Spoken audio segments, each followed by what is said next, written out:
Good morning ৰাইজ, কি খবৰ আপোনালোকৰ? আজি বহুত দিনৰ মূৰত এটা শ্বৰ্ট ভিডিঅ'লৈ আহিছোঁ। আশা কৰোঁ আপোনালোকে ভিডিঅ'টো চাব। পিছে আপোনালোকৰ মৰ্ণিং আৰম্ভ হয় কেনেকৈ? মোৰ পিছে ইয়াৰ লগত এই বাগি ধেমালি কৰোঁতে আৰম্ভ হয়। পিছে যি উৎপাত বাঢ়িছে সেইকাৰণে দেউতাকে ক'লে ব'লা অলপমান ফুৰি আহোঁ, তাতে তাৰো ভাল লাগিব।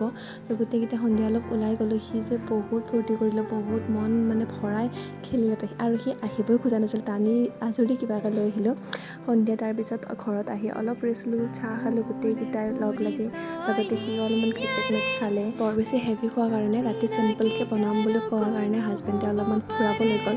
চ' দুয়োজনে ধুনীয়াকৈ কিনকিনীয়া বৰষুণ দিছিল, অলপমান ফুৰি আহিলোঁ। ভাল লাগে বহুত দিনৰ মূৰত এনেকৈ ফুৰিব যায়। The next morning. আপোনালোকে গমেই পাই যে আমি গুৱাহাটীত আহিলোঁ।